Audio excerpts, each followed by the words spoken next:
Welcome back to the Space Salvi Institute podcast. I'm Andrew Petiprin, as always, with Bobby Mixa. Bobby, how are you? I'm good, Andrew.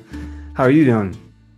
I'm doing well. It's springtime here in North Texas, which is a little different maybe than it is in Poland, but what's it like over there? Well, it's actually it's still cold. But even though it's like 40 degrees, people are walking around. It's quite nice. My wife and I spent the evening in Krakow yesterday, and everybody was out. So it was quite a lively town and very, very nice. You could tell people are coming in. They're beginning their vacations already in Krakow. So once again, if anybody's out in Krakow, shoot me an email. Love to take you around the town. And anybody who's not, like me, can experience a little bit of envy by looking at the pictures that you post on Instagram. Everybody should follow Bobby on Instagram, by the way. There's so many good images of the old world that is his home now. So, Yeah, and we Bobby hope in Poland. I remember Bobby that. in Poland, right? Yeah, that was Word on Fire when we were working there. I remember, I think it was Emily who said, you know, hey, You just should rebrand yourself. yeah, Bobby in Poland. And go, that Yeah. works. Yeah, it does work. Bobby is in Poland, and you get to experience Poland with him if you follow him on Instagram. So you should do that, everybody. Well, today we're going to talk about Poland indirectly, I guess, because we're going to talk about a famous Pole, maybe the most famous Pole, arguably, the late great Saint John Paul II. We're going to talk about JP2 today. We talk about him fairly often, but we're going to talk about him today because as we record this, we are coming up on the 20th anniversary of the death of John Paul II. And we thought we would share today some reflections that we have, personal reflections, and then maybe also get into some of JP2's writings that sort of shape our vision for what we're doing at the Space Salvi Institute. So, Bobby, I'm a convert, of course. That's a shorthand for what I am. I guess I was baptized in a tradition outside full communion with the Catholic Church. Came into full communion with the Catholic Church, and JP2 had a significant effect, I think, on me and influence on me in that decision. But you, of course, are Catholic in every direction, all the way back in your family, right? And so, yeah, I think, right? Yeah, yeah. I mean, yeah, if you're from the southwest side of Chicago, it's a good chance that you're Catholic. I mean, I grew up thinking everybody was Catholic, and I Yeah. remember when I met my first Protestant in public school, I said, "Well, where do you go to church?" And they're like, "Well, the school gym." I was like, "What? This is going I on?" remember meeting my first Catholics, and maybe we'll get into that in just a moment, and just kind of thinking like going home and wanting to ask my parents, but kind of I don't know, not being sure how to even raise the subject about like what is mass. This guy he talks about mass. I don't even know what that means. So, but anyway, so you grew up. I'm a few years older than you, but we both grew up with John Paul II as the Pope, and so in both of our imaginations, for me growing up Protestant, but for you growing up Catholic, maybe more so, he, I would imagine, looms large in your mind as the Pope, right? So I Yeah. don't know, maybe let's start with you and your reflections on his pontificate. Yeah, I don't know. He kind of seems like, he's like that kind of big daddy that just hovers over everything in your childhood. His face was everywhere, it seemed. So he just had that familiar, like loving grin that I just can remember just way back. So I don't remember there was like a moment where I kind of discovered who the Pope was. He was just always in the background. But just growing up, I always remember the stories, that my mom would say about the Pope. He came to Chicago, I believe, in 1979. And that was the year my mom and dad got engaged. And my mom was trying, I don't know, my mom always connects these stories, but she went to the papal mass and she was thinking about like when they're going to have the wedding. They had the wedding, scheduled for the following year, but then it was at the mass, and she attributes this to John Paul II's inspiration that she decided to change the date. And there was like all this kind of meaning and significance to the change date, but that always kind of stuck with me. And then What also did she make too, it earlier? Did she decide to yeah, get married I think she sooner? made Yeah. it earlier, yeah. But I remember seeing pictures, of the papal mass and just how many people were in Grant Park, and it showed and how John Paul II went all over the place, and we have a huge Polish community, and so there's some people in our parish who actually met the Pope, and so you hear all these stories about him. But also, I remember my late great, my not great, my late grandma Virginia.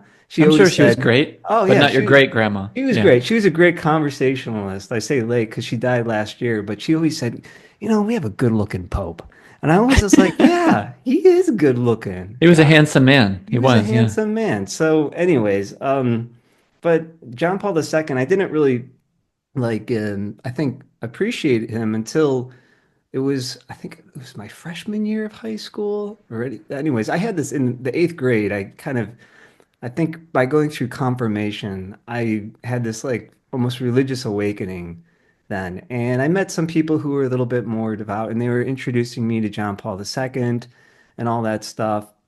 And I went with my family to World Youth Day in 2002, I think. Yeah. So I was a freshman in high school, 2002. A lot of things were happening. 9/11 really influenced me. And I remember there was a student who committed suicide at our school after that. And there was just all these questions I had. I was thinking about the priesthood at the moment. People were, they thought maybe I had a vocation to the priesthood. So I was really thinking about this stuff. And then I went, and John Paul II, I think what was he, like 82 at that time? And shortly before his death, we went to Toronto for the World Youth Day. And there was just something like I don't know why, but I had like, you've seen those girls with Beatlemania. I wasn't screaming, like that and crying over the Pope, but there was something that was really, like magnetic about him that I wasn't, expecting like, I didn't think I was going to react this way, but I was totally drawn, and really admired this guy. So ever since then, I just kind of really set him as kind of like a model for myself. And, I was just very interested in him. So, anyways, I don't know. And then later in college, I'll just say this last thing is, I kind of drifted a little bit away from I mean, I was still going to mass and all that stuff, but I was kind of running away a little bit from the church. And I associated him, John Paul II, with some people who I kind of maybe wasn't so fond of, um, at a certain point, like close to around the time of his death. But I just got in college, I got so interested in his thought. I don't know why, but the things he was talking about started to resonate with my experience. And then I felt like this guy actually probably understands my experiences better than I do, so I should go read him a little bit more. And so that's why I've been totally drawn into his thought. And still, I mean, I'm so happy that Catholic University is publishing his collected works, the things, articles we've never seen before, because there's such a richness there.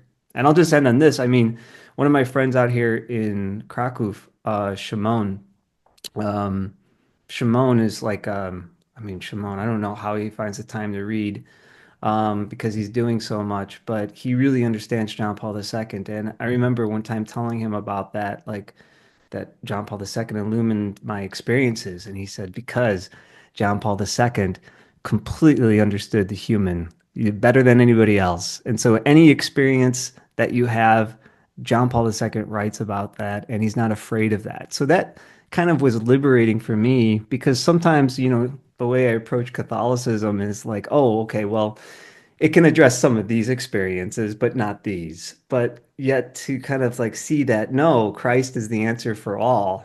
There's just so much depth to that, all Yeah. encompassing. So, how about you, Yeah, man? well, before I get into me, I mean, I don't want to miss the opportunity to follow up on that. But, I think it's almost a cliche that he's the kind of be not afraid Pope. And a lot of people Hmm. associate that with his role as a kind of spiritual figure combating communism. And, the idea that like that you can stand up spiritually in a way that the world kind of doesn't understand.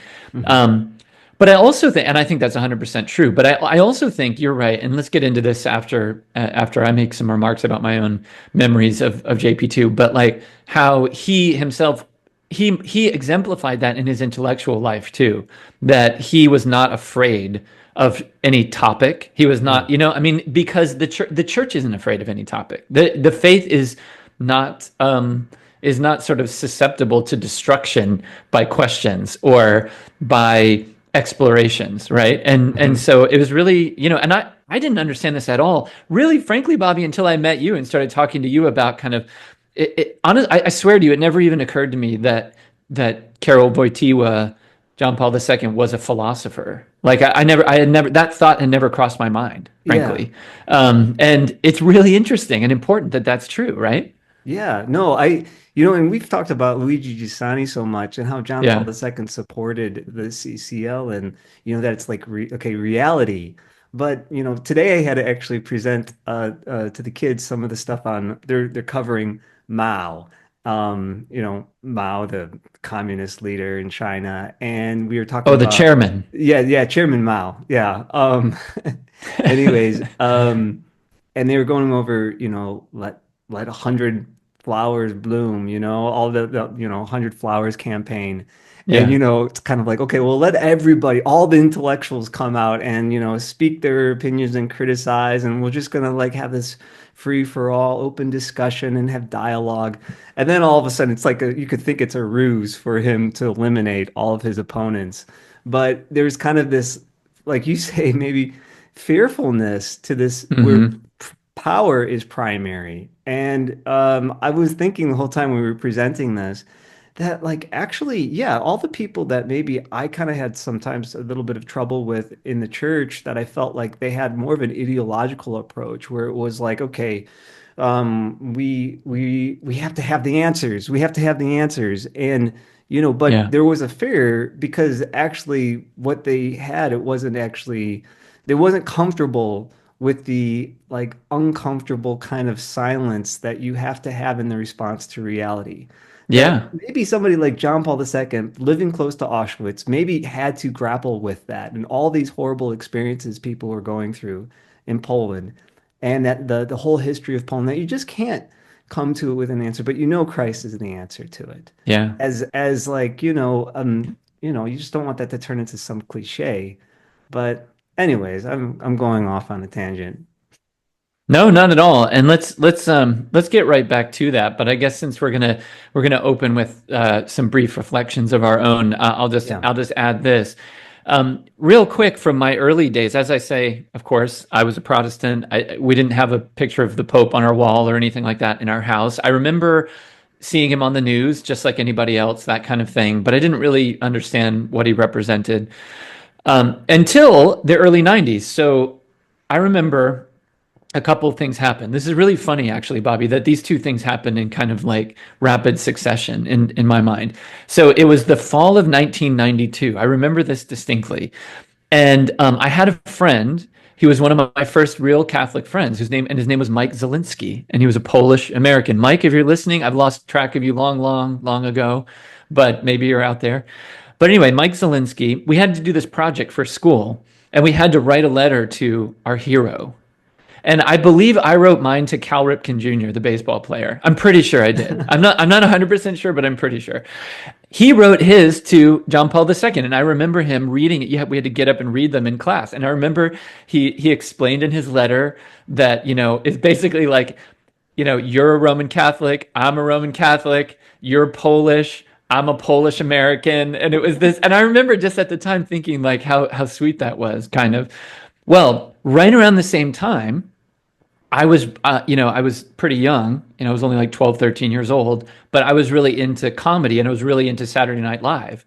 And I remember distinctly watching Sinead O'Connor rip up the picture of John Paul II on the air. And I remember just it was so shocking. It was so incredibly shocking that she did that. And like since then, I mean, man, she suffered for that too. Like she got booed off stages after that. Like a lot of people thought it Yeah. was, it was just like, oh, any contemporary liberal would do the exact same thing. But actually, it wasn't the case. I mean, she really took a lot of heat for doing that. And it's kind of a shame because I mean she was a damaged person in a lot of ways, but also an extremely talented one, and I do like her music.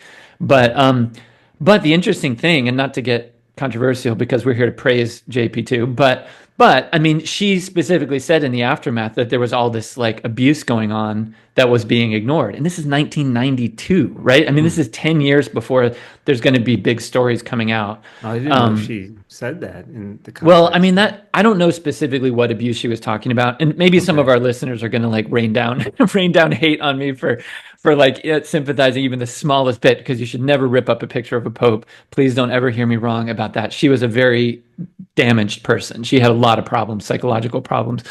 But I mentioned this just to say it stood out in my mind as like this, like who is this person that she is so mad at? Like, what is this about, right? Well, then fast forward a while, and 2005, April 2nd, 2005, when John Paul II died, I had just come back from England. I had been studying over there. I had become an Anglican. I was trying to discern maybe whether I had a vocation to serve as a minister in the Anglican tradition. And then John Paul II died. And I remember just kind of pausing everything and just looking at everything that was going on in St. Peter's Square, watching the transition from the funeral to the election of Pope Benedict, and just being totally glued to the TV every day, enthralled, fascinated, and thinking to myself, this is the real deal. This is real. And I went ahead with, pursuing ordination in the Episcopal Church and became an Anglican minister. But all the while in the background was this idea that there was a greater reality, that there was this greater fullness that I might be called to. And sure enough, I was. And I feel like JP2 was praying for me. I mean, and all kinds of things happened with regard to his influence, including like reading his texts and meeting people and talking about him with people that I think was all extremely instrumental for me in becoming Catholic. So, you know, Yeah. really, really important stuff for me. It's amazing how many people were, touched by his death. And, I always remember the image of the wind, then all the Yeah. pages of the book then kind of slamming shut. Um, Yeah. yeah, but also going back to like you said in 1992 when, Sinead O'Connor got a lot of, heat for tearing the picture up. I mean, today it's just interesting. I mean, kind of looking at his legacy in the past, with everything that's come out and kind of in the last 20 years, where do things stand today? And I don't know why, but I came upon Aaron Ren's analysis of things. I don't know if people know that article where he kind of talks about these, three phases of the culture in the last, like the last century, or even what is it, last maybe what 70 years or so. Is this the turnings thing, the The first, second, and turnings third thing, yeah, turnings? Yeah. yeah. And I, Yeah. I was just thinking because yeah, he talks about, from like 1960 to 1994 as being kind of like something where it was like respectable to be a Christian. And then Hmm. 1994 to 19, was it 2014, there's kind of like a neutral response. But then now, 2014 to the present moment, and maybe this is actually we're in a moment of change right now, where he calls it the negative world. Yep. I was kind of thinking in light of, when we said we're going to talk about, 20 years since John Paul II died and his legacy. I mean, and you mentioned a little bit about the sex abuse scandal and some of the other stuff that has come out, that came out after his death. And I'm thinking in particular the Legionnaires of Christ and Father Maciel. And I didn't mention the group, but the group that I was kind of running away from was the Legionnaires of Christ. I mean, I went to their minor seminary for a year, and they always associated themselves with John Paul II. They got that picture. And then they basically got people in the Vatican, we're basically, I don't know, shielding Maciel from having an investigation. And, right away when Pope Benedict became made Pope, they went after Maciel, like right away. And I remember hearing about that because that was the moment where I was kind of like, oh, I was quite relieved that something was done because I always kind of sensed there was something was off and wrong in this group. And I had a little bit of a problem, I'll be honest, with John Paul II, with what I, heard was this kind of like support for something like that. Hmm. And so I had a hard time kind of with that. And then with all the other stuff, and we know about some things like with McCarrick, and some people have just said like whether you can't attribute this necessarily to JP2, but perhaps maybe didn't have a good judge, a good sense of like people's characters. And Yeah, so, living in Poland here too, you kind of see recently there's been a lot of attacks on John Paul II. Like a couple of years ago, TVN, which is actually American owned by Warner Brothers. that's a network over Yeah, there. network. Yeah, they Hmm. had this documentary called like Franchi. I think I can never pronounce it. It's like St. Francis's Street. Everybody in Krakow will know what I'm talking about, but that's where he used to live. And we actually have the files for where the bishop lives. And they did this documentary, which was like complete slander. And it was a lot of historians who didn't even really like John Paul II that much said it was really, really, really bad. But somehow it stuck in the popular imagination for some people. And so, being here in Krakow, it's interesting, to see ask people, what do you make of John Paul II? I mean, I teach a lot of Polish students, and a lot of them do not have the slightest clue. Like they know who he is, but they don't know like anything about him. Like really the role he played with the end of communism too. A lot of them don't know that much about that as well. I Hmm. mean, the kids that I'm teaching, it's a pretty select group, so I don't want to say they're representative of all Polish youth, but his legacy is kind of one person said sometimes it can seem like he's like a statue. He's a little bit, you can't approach him, which, if you look at John Paul II, he's anything but that. He's very Hmm. approachable. So, anyways, I mean, Yeah. maybe we could discuss a little bit of his legacy as well, because I feel like it has. I mean, in the last more than 10 years, even like around 2014, I feel like his legacy has even kind of come under attack, even within the church. Hmm. Yeah, and strangely, this is something that I've noticed and this is something we used to talk about too a little more often, was even figures like John Paul II and Benedict XVI as well, who both were kind of real heroes of traditionalists.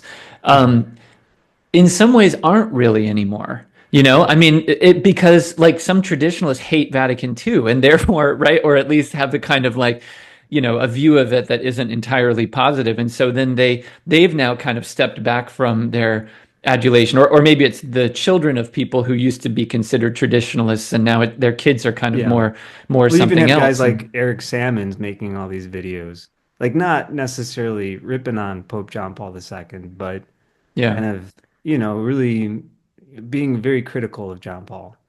yeah.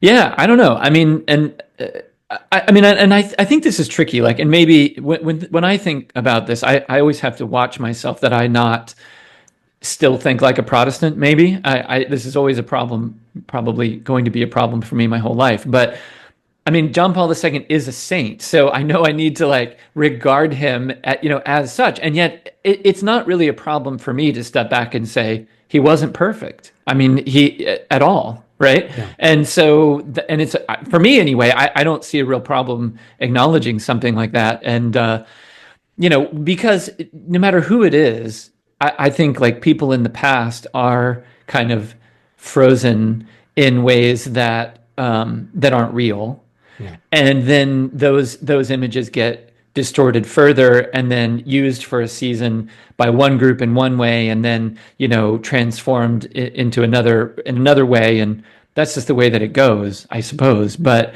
I do think it's useful what we've gotten into a little bit as we continue to express our admiration for John Paul II, is that we also want to point or maybe like shine some light on certain aspects of his work that some of our countrymen in America aren't maybe as appreciative of, or like that they don't sort of understand the complexities of maybe quite as much as maybe people in Europe do who are still interested in his thinking. I know you said that younger people there, even in Poland, maybe aren't really that interested, but Well, but I certainly some think people are. yeah, I think there's yeah, it's interesting. I had this picture in my mind of Poland before coming here that like, without like paying attention to all the complexity of Polish society, that everybody was just kind of like, card-carrying Catholic.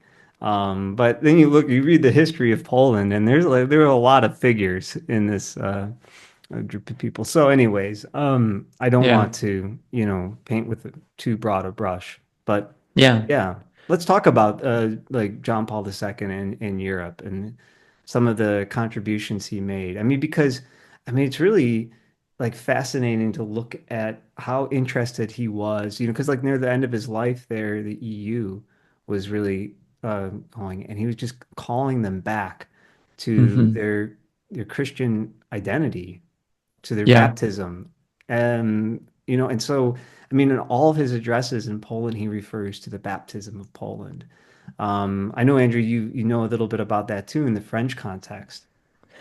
Yeah, well, before we started recording, I mentioned to you a sermon that John Paul II gave in 1980, which, to my knowledge, hasn't been translated into English. It's very short, so it could be very easily, but it's on the Vatican website. And anyway, he gave it in Le Bourget in 1980 on his apostolic visit to Paris and Lisieux. So I guess this was late May, early June of 1980, and it's a really nice little sermon that I would for people who people who read French, I would like point them in the direction of reading it, where he calls to mind certain sort of heroes of the French Church.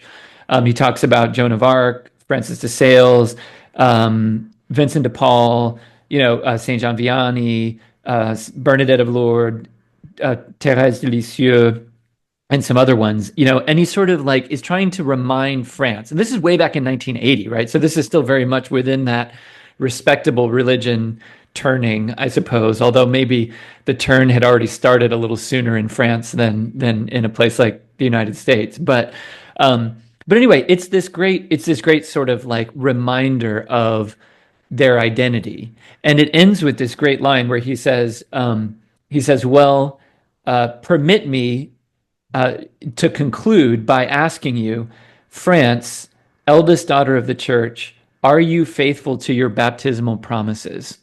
So it's exactly that thing that you just, the same point that he liked to make to his fellow Poles, he's making to the people of France. And, by the way, before throwing it back to you, I mean, we've talked before about Benedict the 16th's thoughts about kind of the post World War II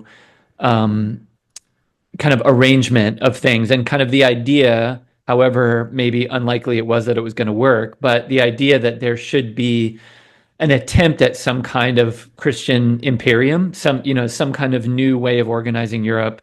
Um, and Benedict talked about we're going to talk about this with a future guest, I think, coming up soon. But he talked about these sort of great Christian statesmen of the post World War II era, and I think like again, like we're now so many decades removed that it seemed, it's now looking backward, seems like it was a ridiculous thing to hope for, but at the time it wasn't. The idea that like, look, if we're a baptized continent, then we should live like baptized people. We should live as sort of brothers and sisters in Christ. Um, Again, seems like woefully naive now, but I think it's kind of what we have to try for anyway as Christians. It seems to me. I don't know. So I'll throw it back to you. Yeah, when you like, okay, like language of baptism and like participating in the life, death, and resurrection of Christ. I and it's interesting too because he constantly refers to the baptism of Poland when he visited, and it's kind of strange as like an American to hear that. Because you just think, okay, well, my baptism, you Right. don't think about the baptism of the I don't know how the Poles would put it, but maybe the Naru, the people. Hmm. And I was just talking to actually a Polish literature teacher at my school about this and how important the baptism is for all of the Polish writers like Słowacki, even Mickiewicz. I mean, I think Mickiewicz and Cyprian Norvid, and it's just in their consciousness. And I was before coming on, I was reading a article about John Paul II on act and person and act. The guy who translated it, Grzegorz, what's his name? Grzegorz, I think it's Grzegorz Ignatic. Yeah, he wrote this article that's really good. I encourage everybody to go on Communio's website. They've got the article up there, and it's on his John Paul II's response to Marxism and alienation, but then a better understanding of participation. And he says that the book Person and Act is basically his response to Marxism. But what I was thinking, in so many ways that like, with the new Europe that was going to come afterwards and going through, kind of at the very end of the Cold War, but then also at the end of, post World War II, it was kind of a loss of the consciousness of that baptism, but understanding that it's actually participating in the life, death, and resurrection of Christ. Not to say that we now has to become a Christian nation, because John Paul II and Benedict have a pretty, I think, robust understanding of what a secular, unlike some people who want to have something like maybe like a theocracy, but they Hmm. believe though that the secular political domain comes though out of the Christian, kind of a Christian framework. Right. And that's always been hard for me, I have to be honest, to understand fully. Like, how can you not then have, people would want to have a purely secular framework, which then allows for the secular, almost like this kind of like a secular understanding of the Enlightenment, but to have like a Christian understanding of the Enlightenment, to be very Yeah. pro-Enlightenment, which John Paul II and Benedict are, Yeah. um, is really interesting. But it's interesting that he's also like, okay, the EU can't go down this. Like and he talks a lot about this in one of his last interviews, Memory and Identity, which is really interesting. This is a dialogue with Tishner and also Christoph. I mean, I just learned about this guy, and I'll come back to some of the points I was making. Oh, I can't find the guy's name. I'll find it later. Oh, hold on.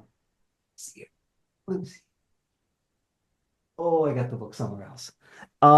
Anyways, this guy, Christoph something, Malhelsky or something, he ran this institute in Vienna that John Paul II was very supportive, and they had this dialogue. But he talks in Memory Identity about like, some concerns he had with enlightenment, but then, trying to have a much richer kind of groundwork that comes out of Christianity to kind of support all those things that they want. Anyways, I feel like Yeah. he's pointing Europe in that direction. So, Yeah.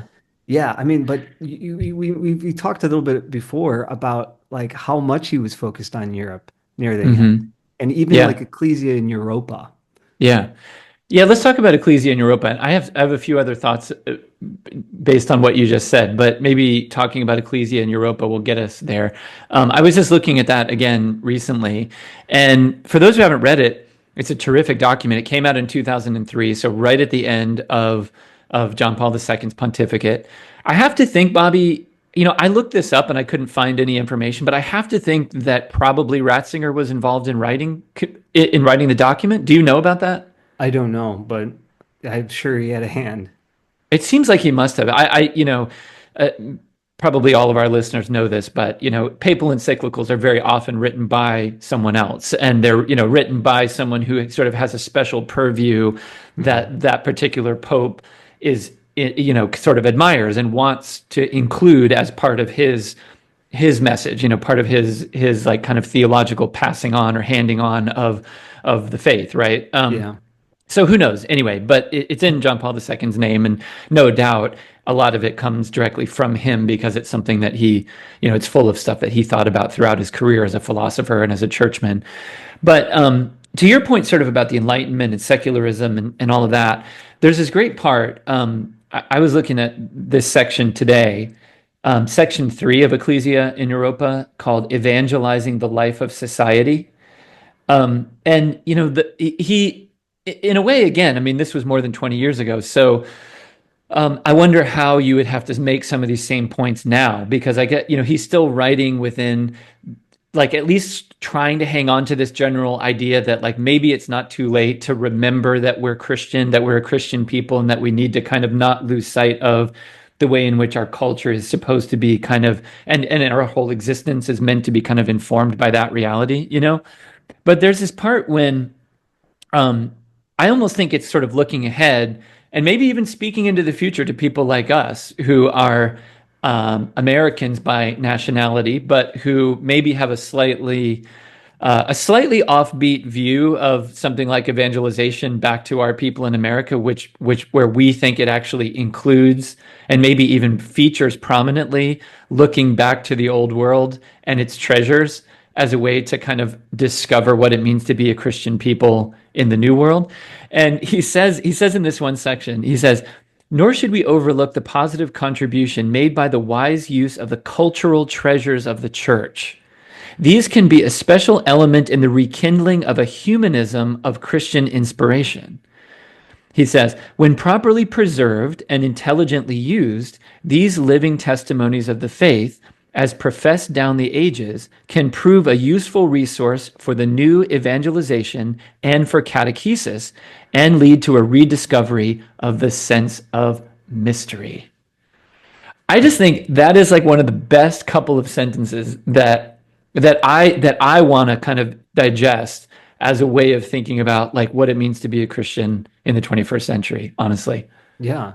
Well, that's the thing that shocks me is, you know, like not growing up in an environment like Krakow, with just walking the streets and you see all this symbolism everywhere, you're kind of like, well, what does this mean? How is this connected to that? And oh my gosh, look at all the detail that's up there. And let me get a Hmm. little closer look at that. And like every nook and cranny of this place is kind of like a testimony to that mystery. Yeah. So yeah, I mean that it really is like a great evangelical tool. I remember bringing up Shimon again from Krakow. I was having lunch with him a couple months ago, and we heard these tour guides come by, and they were talking about, well, this church was built in like 1300, and okay, well, and just giving this just really basic information about the place. And Shimon was kind of like, oh man, we just need we need these tours in which you have somebody who's actually has an eye to discern the meaning of this. They know and they can open it up. And Yeah. how great would that be? And so that's like Andrew, I see like that's ultimately partially one of our missions. What we're Yeah. we're hoping to do is to really open the books of the treasure that's here for people to Yeah. appreciate. But um oh, where was I going with And that? to point real quick, Bobby, also to Yeah. point out the fact that even if it's a very small number of people now, even if it is very small, Yeah. that there are still people living with these things of the Yeah. past, right? Like, so these are Yes. not just museums. They're alive. Even if it's just for a small number of people, they're still alive, right? Yes. Yeah, and they still, yeah, they appreciate it. It's part of their culture. People learn these things, Hmm. which is like, really, really amazing. Yes, I mean, anyways, I don't know. I'm gonna digest this, but like, you think about the new evangelization. I mean, we both worked at Word on Fire, and I mean, it just you think about the success of Catholicism. I mean, that's basically what Bishop Barron was doing.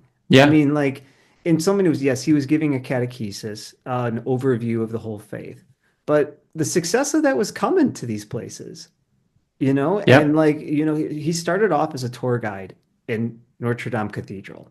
Yeah. And I mean, I really feel like, okay, so it was Kenneth Clark who inspired Bishop Yeah. Barron, who was Right. doing He the told us same, that. Yeah. yeah, with civilization and like, well, he wants that for Catholicism.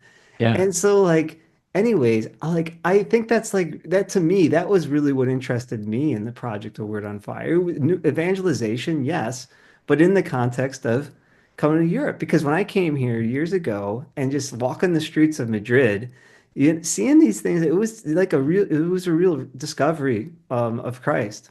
Yeah. Yeah, for me too, absolutely. I mean, from the first time I write about this in my new little book, by the way, shameless promotion. I'll hold it up for people to look Yeah. at. The Faith Unboxed, but there's a little bit of travelogue in there and a little bit of reminiscing of my early experiences in life, and that included a very formative experience where my sister and I came to Europe in 1994 to visit our father, who was living in Italy at the time.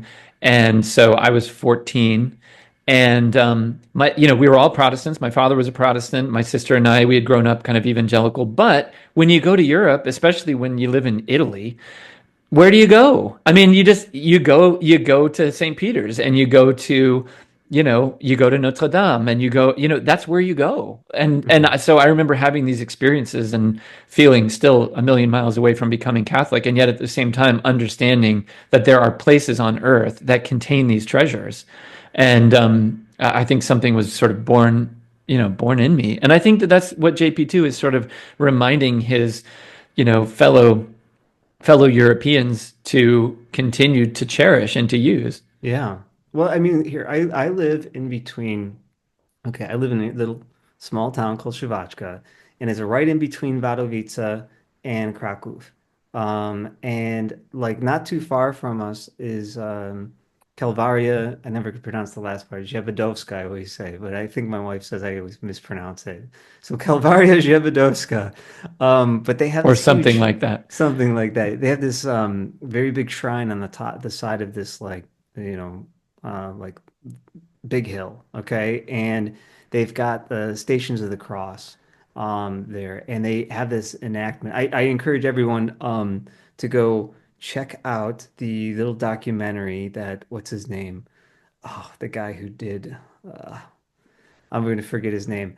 The guy who is the father of the marketing director of Apple back in the day, a Hoffman. Okay, Hoffman did this little documentary. He's the guy who directed all these great Polish films like what's it called? The Deluge, all those Sienkiewicz novels that he directed. But he Mm, did this great little documentary on the Passion Play at Calvaria. And John Paul II went there all the time with his father. He said he actually discerned his vocation there. mm, And he said, I want people to pray for me. In fact, I got to go there on Wednesday. I want people to pray for me here after I die. And I mean, I remember when my wife and I moved here, we bought the house actually on the 40 years, exactly 40 years after martial law. And then we went to Calvaria, and I saw this is where John Paul II told people to pray from. So I'm like walking in the footsteps of John Paul II. You see where like the space in which his imagination must have developed, how he thinks about the faith. Okay, and it's a very, very kind of visceral thing because if you mm, if you watch this Hoffman documentary, you see how the Passion Play, everyone participates in this. Um, mhm, but then if you go down to, Krakow and just, you see where he actually was living with his father and going to Wawel every day. Wawel Hill was just there every morning. He was on the Vistula walking to the Wawel, and mm, it's going to, like really play a huge role in his formation. And if you think too, when he was made Pope, he supposedly wanted to take the name Stanislav, who was Saint Stanislav, who was mm. buried in Wawel, who was Yeah. chopped up by the king and whose body kind of regenerated back together, which was a symbol of Poland being kind of divided. And then it was a symbol for, after 120 years of the partitions of Poland coming back together Mm, again. And so that all that stuff kind of shapes him. mm. Um, but kind of as an American, you don't really have like maybe Yeah. I don't know, but in the growing up in the suburbs, you don't have symbols Yeah. like that shaping you. So, Yeah. anyways, it's like You wrote, by the way, for our listeners, they should go find the really beautiful article you wrote a couple years ago about Vavel. I've always loved that one that okay, you remember that one that you wrote, I don't. kind of Is this reflecting on on? walking through there. Oh It's yeah, with it's the it's really lovely. Yeah. Yeah, I mean there was Vishpansky. I think it's on like his Yeah. one of his paintings. But yeah, Yeah. it's interesting how in the land there's that symbol Hmm. for everyone. So Yeah. Well, let's think more about the legacy in the time that remains. So yeah. it's been 20 years. A lot has changed in the world. Something that occurs to me is that John Paul II was such a man for the moment, and he came to prominence in this, like, frankly bizarre providential way. I mean, a lot of people forget this. Like, John Paul I was elected Pope and died a month later, and then Yeah. John Paul II gets to become the Pope, and that's what a strange story about John Paul I, whatever. But it turned out that John Paul II was this sort of man of destiny. It seemed like, and Hmm. he was. For all that maybe we could overplay that he was sort of, that there were these great figures like Thatcher and Napoleon. Reagan, and Oh, or well, I'm just talking about yeah, in no. this And time period. But okay. yeah, the great men of history, right? Yeah. Napoleon, whoever, right? It's not really overstating to say that he certainly did play a significant role in shaping world events just by his presence. Yeah. So, and I'm forgetting. I think that you had something to chime in about that, but it seems like there's what's the quote about how many divisions does somebody Oh have? yeah, What is yeah. that quote? I Yeah, forget. this is the Stalin says when like ultimately what matters, with in the world, he says was this? It was Stalin who gave us the most famous formulation of that cynical philosophy known as realism.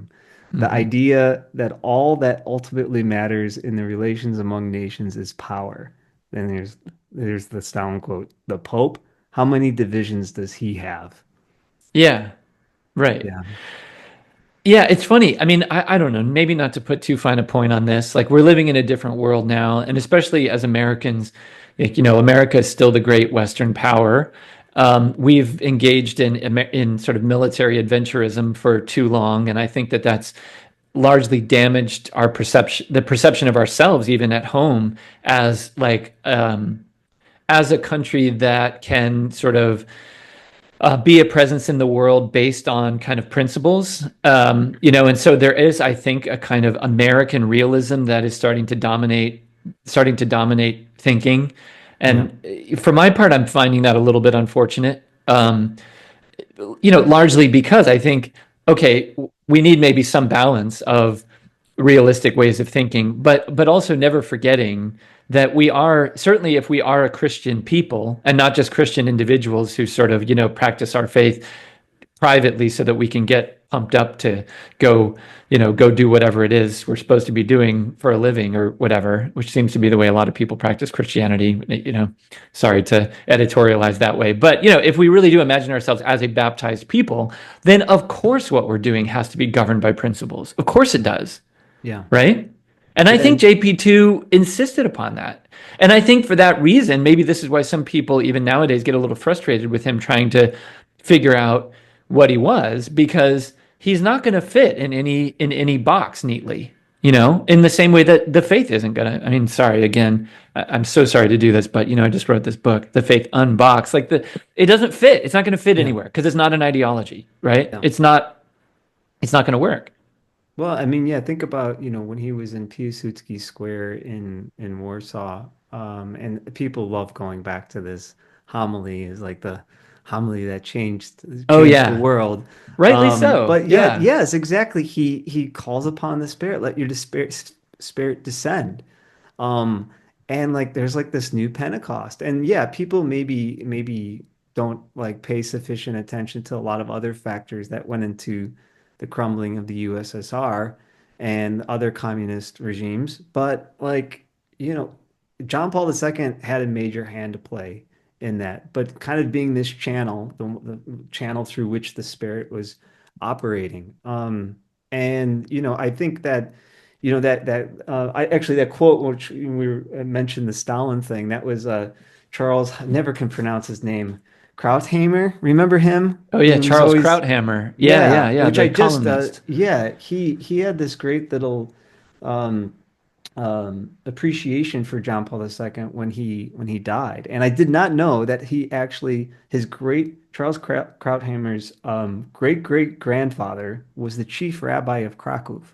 Oh wow. But he says this, and maybe I could read a little bit more here because it's Yeah. contrasting figures like Stalin and John Paul II, who, like, Stalin, everything is just this kind of materialistic realism. Um, you know, not to bring up. authoritarian figures again, but I had to do Stalin with the kids the other day too, and I'm getting quite depressed focusing on Mao, Stalin, Hitler, and all of these figures of the 20th century. And you don't never have time to present the students with somebody else. You don't get to Um, talk about Konrad Adenauer and Charles de Gaulle well, and I people actually like that. did. I did show them a little bit of Hidden Life for Oh yeah, Jahrestatter to just. yeah. This was in the context of resistance, but he says this is what Krauthammer says. He says Stalin could only have said that because he never met John. He could have only have said that because he never met John Paul II. We have just lost the man whose life was the ultimate refutation of realism. Within Mm, 10 years of his elevation to the papacy, John Paul had given his answer to Stalin and to the ages, more than you have, more than you can imagine, in the context of how many divisions does he have. yeah. Under the benign and deeply humane vision of this Pope, the power of faith led to the liberation of half a continent. We mourn him for restoring strength to the Western idea of the free human spirit at a moment of deepest doubt and despair, and for seeing us through to today's great moment of possibility for both faith and freedom. Hmm. Yeah. So somebody who's, Jewish, like Charles Krauthammer, could greatly appreciate somebody like John Paul II, but it's precisely that I think the power of the spirit and rooting Yeah. that in freedom. I mean, you see how like freedom. They said that I remember Stanislav Grigol told me, who was a great friend of John Paul II, and also was invited by John Paul II and he and his wife to come teach at the John Paul II Institute in Rome. He told Magdalena and me that the only passage of John Paul II said the only if he had to like keep one passage in the Bible, if the whole Bible was to like cease to exist, but only one passage could remain, it would be the truth shall set you free. Mm, And that always stuck with me. The truth and freedom for John. Again, it's that like not being afraid thing yeah. um, Yeah. that John Paul II's about. Yeah. And it strikes me too in Krauthammer's remarks, there is this emphasis on kind of JP2's humanism and that there like humanism has this sort of powerful um, effect that is both appreciated by even people who don't share the same faith commitments and also powerful against those whose power ultimately rests on obliterating human freedom. And I think maybe there are people out there who sort of think, including very faithful Catholics, who sort of don't love the idea of humanism and they sort of shy away from it. We were talking before about kind of JP2 and Benedict's kind of appreciation of the Enlightenment, and there are definitely people out there who think, well, you know, that's when everything started to go to hell. Maybe in certain regards that's correct, but I forget where I was heading with this, but just to say, I think maybe in the years ahead, we've talked about this a lot, but that we need humanism badly, precisely because I actually think we're living now through things that are far worse, possibly threats to human flourishing than even the boots of Stalin's troops. Yeah, I mean, because we're doing it to ourselves with technology, with with just utter confusion about our kind of purpose in the world in terms of sexuality and stuff like that. And yeah. these are things that JP2 did think about. And Oh I think yeah. these are things that we can look back to what he wrote and find ways to move forward now. Yeah. Well, not to give to give a plug to John Paul II Institute. I mean, friends like DC Schindler, Michael Hanvey, Nick Healy, Joseph Atkinson, and so many others. I mean, they're really, helping people delve into the profound teaching of John Paul II that is so needed today. And I feel like, just after I graduated from that place, it was like you almost were prohibited to talk about any of these things publicly Yeah. because, it's like that's where I felt like, yeah, that's the turning in Yeah. 2014. It was kind of like so many things that need to be discussed cannot be publicly discussed. But now I hope that again we can really look back and start to appreciate the profound insight of John Paul II. And Yeah, everybody should just start reading through. And these are pretty hard, but we should have Jegoshan sometime to maybe open up some of the collected Yeah, works. let's do. But yeah, this And new humanism, yeah. yeah, and I'll just say in the meantime, people can listen. We've talked about some of these topics quite a bit in the past. You and I had a conversation on this podcast just about theology of the body, which is a topic we don't really have time to get into today. But I mean, Yeah. we did a whole hour on that before, and so we can encourage people to go look at that. We've also had on our show DC Schindler twice. I think we've had Michael Hanby on. We've had other people who I think are very interested in this brand of Christian humanism, which I really do think in the years to come, people are going to acknowledge that these kinds of thinkers thinking in this vein are really working on solutions to things that a lot of people out there aren't thinking about. Yeah. But there are people who are doing it, and JP2 is very much at the heart of that work. Yeah. So, we give thanks for his legacy today for Well, sure. just one thing I just want to mention. Kind of this like the profound humanness of John Paul II too. I remember I met we have to have John Hittinger on sometime, the brother of what's his name?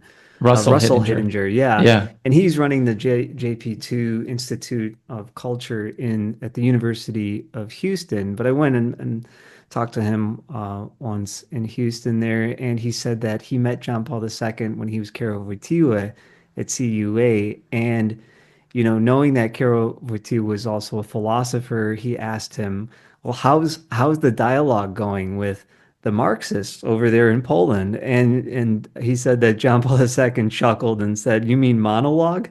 Um, Yeah. but kind of Right. John Paul II was all about his personalism, was all about finding your I in the other and the others finding their I in you. And this Hmm. kind of profound communion that I think people are really, really, really hoping to rediscover. So I think if anything, part of that kind of humanism has to really be grounded in that kind of communion and which dialogue makes possible that you find in John Paul II. Yeah, and of course he like Ratzinger was influenced by well in JP2's case Emmanuel Levinas. Wait, I always get his first name wrong. That's correct, isn't it? I Emmanuel think, Levinas, Martin yeah, Buber. Buber, yeah. Yeah, and yeah, I keep thinking again, like when John Paul II became Pope. I mean, who a lot of people hadn't heard of him, right? But he proved to be the man that the world needed, and so who knows how long our current pontiff has? He's not been in the greatest health, but I mean, I think we should be praying and maybe asking John Paul II's intercession as well, that kind of the right man for our times may emerge. And when he does, maybe will the world will sort of say, "Where have you been?" And yet maybe it will be somebody who's sort of actually just sort of toiling away in the same way that JP2 was for decades, being prepared for the calling that he was given. So I don't know. On that note, anything else, Bobby, that we want to add to JP2's legacy before we sign off? Oh, it's too much. I think we should end here. All right. Well, we'll stop there and maybe pick it up another time. But John Paul II, pray for us. It's been 20 years since you have gone to your reward, and we are grateful for your influence and for what you continue to offer to us at the Space Salvi Institute and to the wider church and world. So until next time, everybody, check out our website, spacesalviinstitute.com. Sign up for our emails and maybe recommend this conversation to a friend. We'll see you soon. Until then, God bless and live in hope.